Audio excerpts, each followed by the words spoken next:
नारायण नारायण नारायण शिव नारायण नारायण नारायण शिव नारायण नारायण नारायण शिव नारायण नारायण नारायण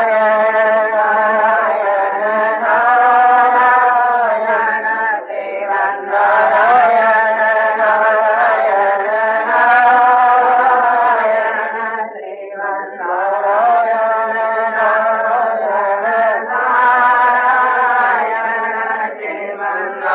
नारायण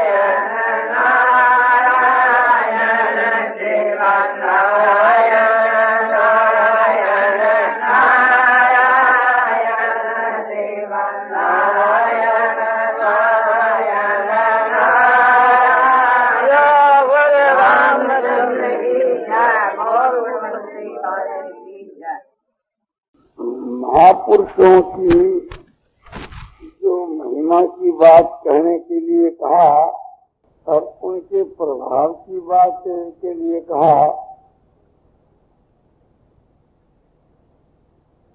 तो ठीक है, उनका जो प्रभाव है वो अपरिमित है, वो परिमित नहीं।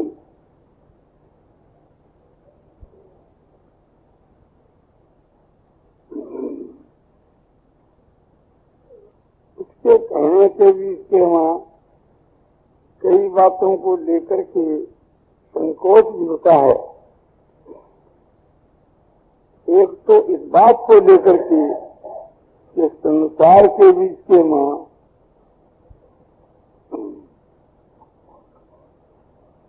लोग भोले होते हैं और चाहे जिसको महात्मा मान कर करके थोड़े एक प्रकार से उसका दुरुपयोग करते हैं।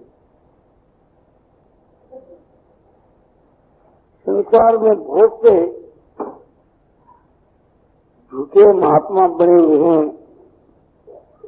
कोई तो अपने को भगवान बतलाते हैं और कोई अपने को ज्ञानी और कोई अपने को योगीराज और कोई अपने को महात्मा और कोई अपने को भक्त, इस प्रकार से कि अपने बतला करके और लोगों को ठगते। हमारे स्त्रियां जो है माता बहना, ये तो बहुत ही भोली होती है। ये तो चाहे जिसके फंड में फंस जाती है, ये नहीं समझती कि कंचन और कामनी के जो दास होते हैं ये कभी महात्मा नहीं। कंचन माना रुपया और कामनी माना स्त्री।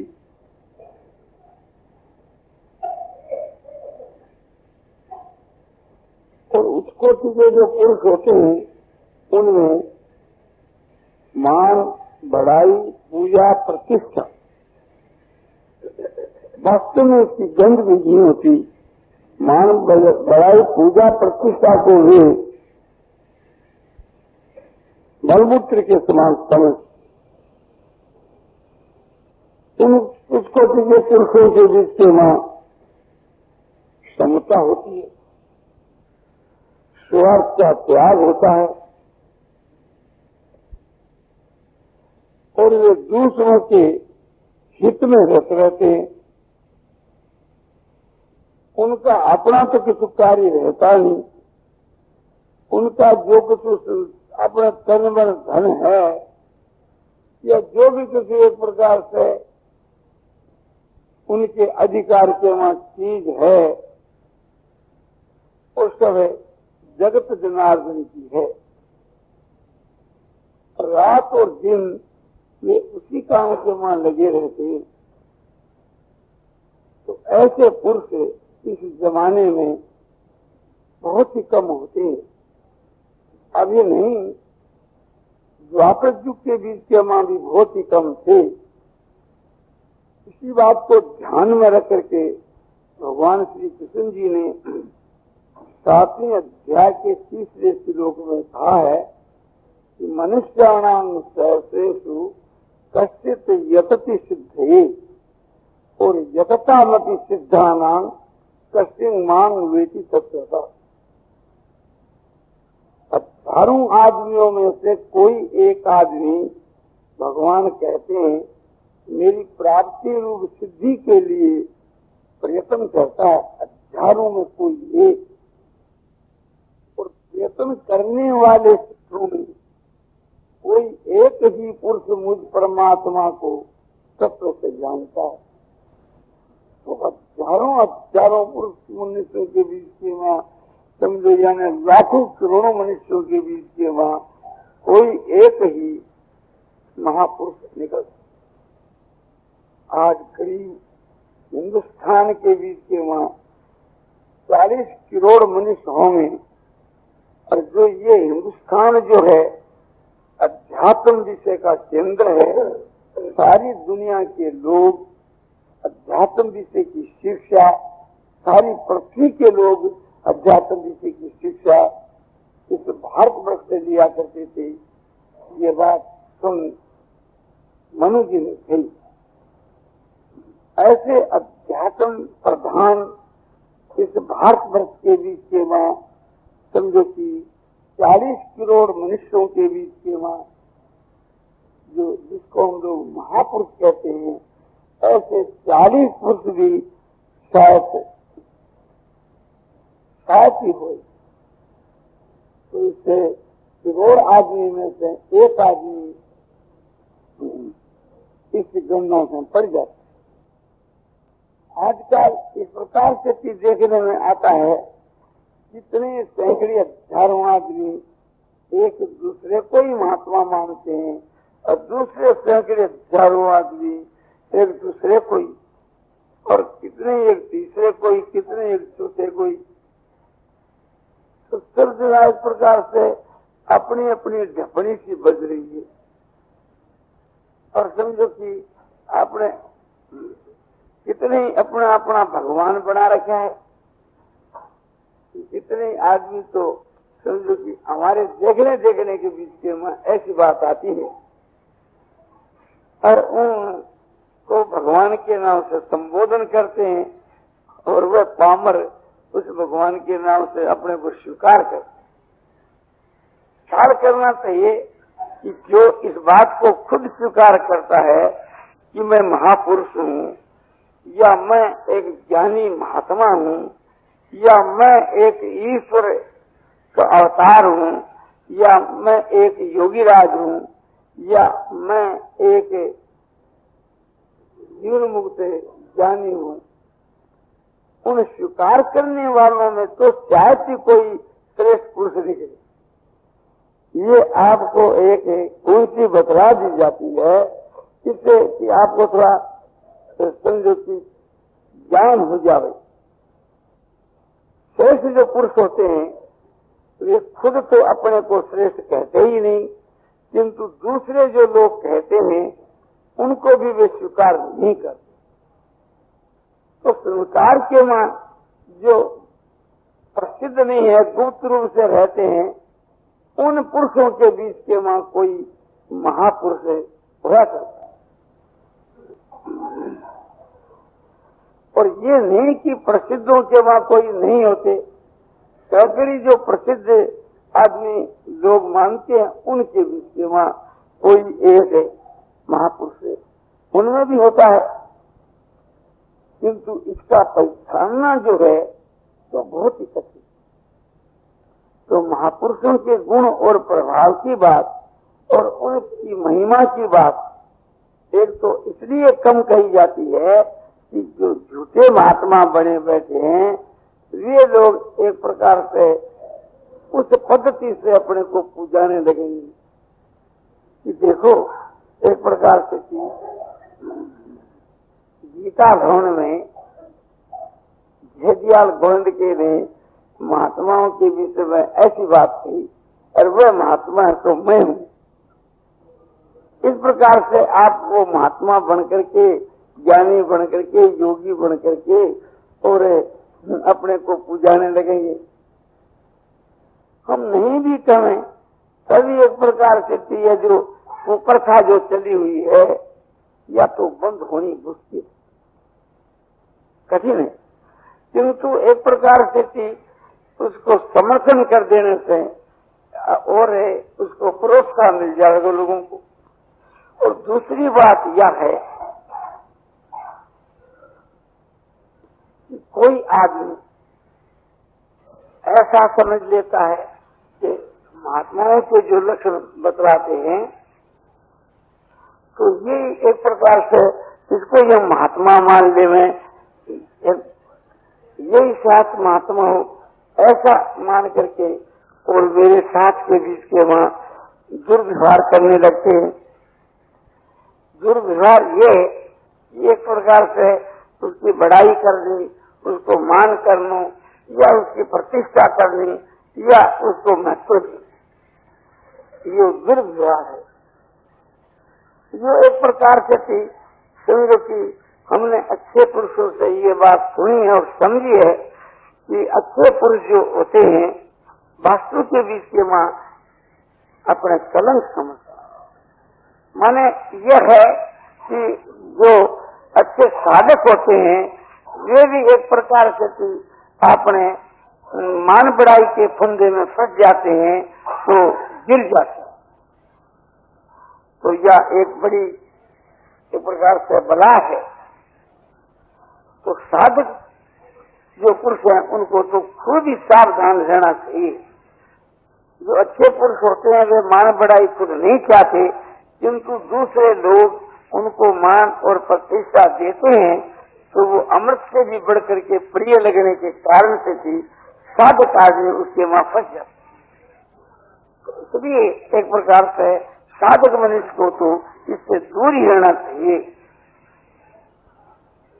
और जो अच्छे पुरुष हैं उनको ये उचित है कि मान बढ़ाई प्रतिष्ठा का उनके भीतर में ही त्याग है, किंतु संसार के बीच के वहां मान बढ़ाई प्रतिष्ठा से रहित होकर के किस प्रकार से विचरण करना चाहिए, ये बात संसार के वहां आचरण में लाने की बड़ी आवश्यकता है।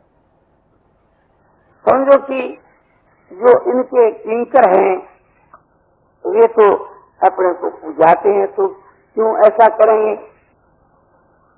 और सच्चे जो महात्मा जो पुरुष होते हैं एक प्रकार से वे यदि वास्तव के वहां इस आदर्श को नहीं दिखलाएंगे तो फिर संसार के वहां दिखलाने वाला ही कौन रहा। भगवान ने गीता में कहा है कि यदि यद आचरति श्रेष्ठ तो तब देवी तिरोजनो स यद प्रमाणम कुरुते लोकस पदम उगल। श्रेष्ठ पुरुष यानी महात्मा पुरुष जो जो आचरण करता है उसी के अनुसार दूसरे इतर माने दूसरे लोग चलते। और श्रेष्ठ पुरुष जिस बात को प्रमाणित मान लेता है, प्रमाण कर देता है कि ये बात सही है, उसी के अनुसार भी लोग चलते हैं। और श्रेष्ठ पुरुष जब मान बढ़ाई प्रतिष्ठा को स्वीकार कर लेंगे तो दूसरे जो एक प्रकार से हैं वे भी समझेंगे कि मान बढ़ाई प्रतिष्ठा की निंदा तो सभी करते हैं, किंतु प्राप्त होने के ऊपर स्वीकार भी सब कर लेते। जो संसार के वहां महात्मा के नाम से प्रसिद्ध है, योगी के नाम से, ज्ञानी के नाम से, नेता के नाम से प्रसिद्ध हैं, जो आचार्य कोटि के वहां प्रसिद्ध हैं, तो संसार के बीच के वहां लोग कहेंगे कि भाई सभी तो एक प्रकार से करते हैं, ये जो आप कहते हो ये बात समझो व्यवहार के मान नहीं देखी जाती। और व्यवहार के मान नए आने के कारण से भी उसका दुनिया पर असर नहीं होता। लोग कहते हैं कि ये सब बात कहने की होती है और वास्तव के बीच के मां काम में लेने की नहीं होती। जो हम कहते हैं कि भाई गीता के लक्षण जिनमें घटते हैं, गुणातीत के लक्षण जिनमें घटते हैं वे गुणातीत, भक्तिमान पुरुषों के लक्षण जिनमें घटते हैं वे भगवान के भक्त। किंतु एक प्रकार से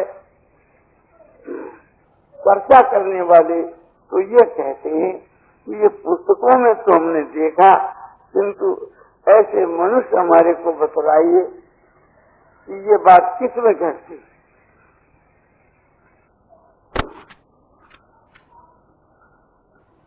नहीं तो एक प्रकार से वास्तविक के बीच के वहां ये बात घटनी मुश्किल है,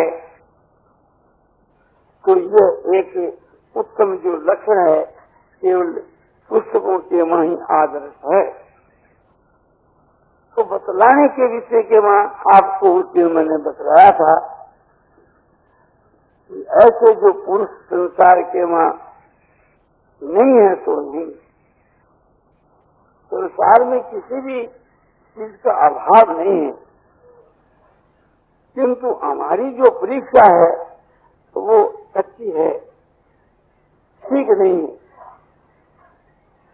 हम किसी को महात्मा बतला दे रहे हैं, वे महात्मा नहीं निकलता, और किसी को हम महात्मा नहीं मान रहे हैं उनमें भी कोई महात्मा निकलाता है। क्योंकि न तो हम सर्वज्ञ हैं और न एक प्रकार से ये विषय ऐसा है कि दूसरा किसी को कोई जान सके। महापुरुषों के विषय में ऐसा ही सुनने में आता है कि वह स्वसंवेद है, प्रसंवेद है। अभिप्रायों की जो महात्मा खुद आके अपने आप को जानता है और दूसरा उसको कोई नहीं जान सकता। जैसे परमात्मा को कोई आदमी नहीं जान सकता, स्वयं भगवान जिसको जानना चाहते हैं वो जान सकते, और भगवान जिसको नहीं जानना चाहते उसको कोई भगवान को कोई जान सके, ये बात असंभव है। इसी प्रकार से जो महापुरुष जो हैं उनको भी एक प्रकार से वे जनाना चाहे तभी कोई जान सके, और नहीं तो उनको कोई नहीं जान सके। महिमा तो उनकी अपरंपार है। शास्त्रों को लक्ष्य में रख करके ही हम आपको बता सकते हैं। इसके लिए शास्त्र ही प्रमाण है, और हमारे में कोई ऐसी करामात नहीं है, ऐसा कोई हमारे के वहां कोई समझो कि विशेष कोई ऐसी शक्ति नहीं है कि जिस शक्ति के बल से हम किसी महात्मा को यथार्थ रूप से पहचान सके और आपको बतलाने कि अमुक अमुक महात्मा है। लक्षण जो है स्वयं भगवान ने गीता में बतलाए हैं और हम भी बतला सकते हैं कि वह लक्षण जिनकी वह तो महात्मा है। और दूसरा एक उपाय हमने बतलाया था, वो बड़ा सरल उपाय था कि जिसके दर्शन से, भाषण से, शपथ से, वार्तालाप से, चिंतन से हमारे में महात्मा का लक्षण आवे, महात्मा के लक्षणों का प्रादुर्भाव होए, हमारे लिए वही सो महात्मा पुरुष। ये बात एक प्रकार से किसी युक्ति संगत भी है कि ये बात प्रसिद्ध है कि जैसा करे संग और कैसा चढ़े रंग। एक भाई समझो कि ताश चौपड़ खेलने वालों की मंडली में चला जाता है, तो कुछ दिन टिक जाता है, तो वो भी आगे जाकर के ताश चौपड़ खेलने लग जाता है। एक भाई जो है जुआरियों के साथ में कुछ दिन रहता है तो जुआ सीख जाता है। एक भाई जो है व्यभिचारियों के साथ में रहता है तो आगे जाकर के वो व्यभिचारी बन जाता है। एक भाई चोरों के साथ में रहता है तो आगे जाकर के वो चोर बन जाता है। तो ये बात तो देखने के में आती है कि संग का असर तो जरूर होता है। तो हम तो अपने लिए कह सकते हैं कि हमारे में तो ऐसी कोई करामात नहीं है कि हम किसी के ऊपर अपना प्रभाव डाल करके के या किसी को महात्मा बना दें या किसी को ज्ञानी या किसी को योगी या किसी को समझो कि अपने उच्च कोटि का भक्त बना सके। ये तो है दूर की बात। हम तो देवी संपदा वाला पुरुष भी किसी को नहीं बना सकते। और ये बात प्रसिद्ध है, एक प्रकार से प्रसिद्ध इसलिए है कि यदि बना सकते तो समझो कि हमने लाखों ही आदमियों का संग किया है, कम से कम हजारों ही आदमी देवी संपदा वाले बन जाते, सैकड़ी आदमी जो है तो ज्ञानी या योगी या भक्त या महात्मा बन जाते। किंतु हमारे को तो कोई दो चार भी नजर नहीं आते, इसलिए हम पहचान नहीं कर सकते हैं अपने समझो की दोष दृष्टि के कारण से। स्वाभाविक ही मनुष्यों के बीच में दोष दृष्टि हुआ करती है और दोष तो स्वाभाविक ही दिख जाया करते हैं, बिना हुए दिख जाया करते हैं, तो दोष होते हैं और दिख जाते हैं, ये तो मामूली बात है। तो ये बात है कि जो बात गीता रामायण भागवत आदि शास्त्रों की आपकी सेवा में निवेदन की जाती है, शास्त्रों के आधार के ऊपर जो बात कही जाती है उसको कोई भाई या बहन काम में लाए तो एक प्रकार से उसको लाभ हो सकता है, और यदि उसको मैं काम में लाऊं तो मुझको लाभ हो सकता है, क्योंकि न्याय है। उन महापुरुषों की बात को कोई भी काम में लाए तो उससे लाभ हो सकता है। और जो महापुरुष जो होते हैं उनमें भी ये विशेष बात है कि उनकी हम लोग आज्ञा का पालन करें तो हम लोग भी महापुरुष बन सकते हैं। और जिनके दर्शन भाषणों सप्रसोर वार्तालाप देती ही दूसरे महापुरुष बन जाए, ऐसे पुरुष संसार में कोई होवे तो एक प्रकार से हमारी जानकारी में नहीं। हम ऐसे तो नहीं कहते कि संसार के वहां नहीं ऐसे, हाँ परमात्मा की प्राप्ति होनी एक बात है और दूसरों को परमात्मा की प्राप्ति करा देनी एक बात है। तो परमात्मा की प्राप्ति वाले तो संसार के वहां समझो कि कई पुरुष हो सकते हैं, ये अपनी क्यों प्रसिद्धि करते हैं हम सबको जानते ही नहीं। तो इस प्रकार से कि गुप्त रूप से कई मनुष्य मिल जाते हैं, किंतु ऐसे कोई पुरुष होते जिनके दर्शन भाषण सफल और वार्तालाप खेती समझो कि मनुष्य महात्मा बन जावे, ज्ञानी बन जावे, ऐसे पुरुष यदि प्रसिद्धि के वहां हुए तो उससे कई ज्ञानी महात्मा बन जाते, तो वो बात ठीक ही नहीं है। जिसको भगवान की प्राप्ति हो जाती है ऐसा पुरुष तो चित्तर के भी रह सकता है, किंतु ऐसा पुरुष कैसे छिपे कि जिनके दर्शन भाषण सफल से दूसरे महात्मा अपने खड़े हो जाए बन जाए, उसके प्रभाव से ऐसे पुरुष छिप नहीं सकते।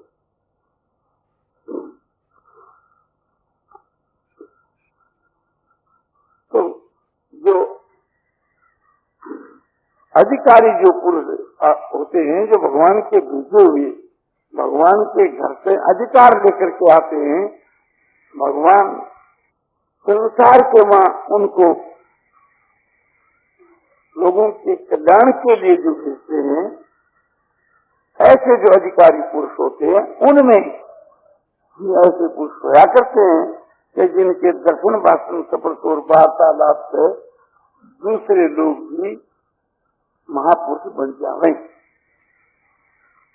और महापुरुषों की जो आज्ञा जो माने उसके कल्याण में तो कोई चिंता की बात ही नहीं, और उनकी वही बड़ी सेवा है, उनकी जो आज्ञा का पालन करना है। और उससे भी बढ़कर वो बात है उनकी आज्ञा का ही पालन नहीं, उनके संकेत के अनुसार जो नाचना है, उनके संकेत के अनुसार जो चलना है, या और अधिक श्रद्धा की बात है। ऐसे जो श्रद्धालु जो पुरुष होते हैं वे विशेष लाभ उठाते हैं, और उससे भी ज्यादा वे लाभ उठाते हैं जो उन महापुरुषों के मन की माफक चलते हैं। और मन की माफक चलने का जिनका अभिप्राय होता है, वे महापुरुषों के मन के हृदय की बात को जान जाते हैं। जैसे पतिव्रता स्त्री अपने पति के हृदय की बात जान जाती है, इसी प्रकार से वे उन्हें पुरुषों के हृदय की बात को जान जाते हैं, और उससे भी और वे जल्दी लाभ उठा सकते हैं। अधिक परम श्रद्धालु है जो उनके सिद्धांत के अनुसार समझो कि आपने चलते हैं। जैसे पतिव्रता भी अपने पति के छाया की माफक अपने बर्ताव करती है। जैसे मनुष्य की छाया मनुष्य के छाया के अनुसार समझो कि जैसे छाया अनुकरण करती है, ऐसा कोई भी अनुकरण नहीं करता। तो जो छाया के अनुसार अनुकरण करता है वो तो एक प्रकार से समझो कि परम श्रद्धालु है। उसको तो परमात्मा की प्राप्ति शीघ्र की शीघ्र होनी चाहिए और होती ही है। जबकि एक पतिव्रता स्त्री पतिव्रत धर्म का पालन करने वाली पति की छाया होकर के रहती है और पति के संकेत की माफक नाचती है, वो परमात्मा को प्राप्त हो जाती है। फिर महापुरुषों की छाया के माफक जो चलने वाले, उनके मन के माफक चलने वाले परमात्मा को प्राप्त हो जावे, इसमें आश्चर्य भी क्या है। हुक्म की माफक और मन की माफक चलने पर तो एक माता पिता की आज्ञा का हम पालन करें तो उससे हमारा कल्याण हो सकता है। हम एक गुरु की आज्ञा का पालन करें तभी हमारा कल्याण हो सकता है। चाहे गुरु जो है महापुरुष न हो, आज्ञा के पालन का बड़ा भारी महात्म है, और उससे भी ज्यादा महात्म है कि एक प्रकार से उनका अनुयायी होकर के और उनके संकेत के माफक चलना, और उससे भी ज्यादा पावर है उसमें जो उनके मन के माफक है और उनके सिद्धांत की माफक चलना। तो ऐसे श्रद्धालु संसार के बीच के मां बहुत ही कम देखने में आते। लोग जो है अपने सिद्धांत के अनुसार सभी चलाना चाहते हैं। हम लोग जितने हैं सभी ये चाहते हैं कि दूसरे लोग हमारे अनुयायी बन जाएं, हमारे में श्रद्धा करें, हमारे हुक्म की माफक नहीं, हमारे संकेत की माफक चलें। ये चलाने वाले तो हम लोग बहुत चाहते हैं, किंतु करने वाला जो पुरुष है ऐसा आजकल के समय में देखने वाला बहुत ही कम आता है। संसार के बाद हम लोग जितने आदमी हैं, अब जितने हम यहाँ मौजूद में बैठे हैं इस कमरे के बीच के वहाँ, अधिकांश आदमी जो है इस बात को चाहता होगा कि भाई हमारे हुक्म का लोग पालन करें, हमारे सिद्धांत के अनुसार चलें, हमारे में लोग श्रद्धा करें। ये तो स्वाभाविक की बात है, किंतु ये कोई गुण नहीं, ये तो दोष है। उस कोटि के जो पुरुष होते हैं वे ऐसा नहीं चाहते, उनके मां चाहना होती ही नहीं। उनके बीच के मां एक प्रकार से चाहना सी कहीं दिखती है, किंतु वास्तव के मां होती नहीं। किंतु ऐसे पुरुष देखने में कम ही आते। नारायण नारायण नारायण श्रीमन्नारायण नारायण श्रीमन्नारायण नारायण श्रीमन्नारायण नारायण श्री श्रीमन्नारायण नारायण श्रीमन्नारायण नारायण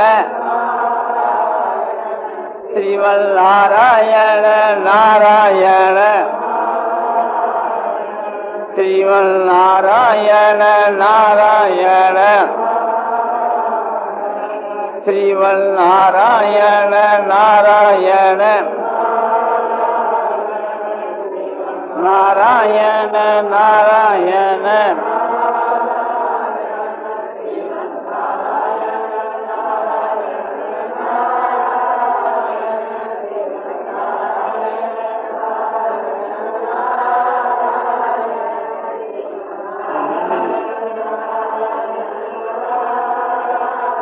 आनंदमय आनंदमय पूर्णानंद अपारानंद शांतानंद घनानंद अचलानंद ध्रुवानंद नित्यानंद बोधस्वरूपानंद ज्ञानस्वरूपानंद आनंद जी आनंद शांति शांति शांति।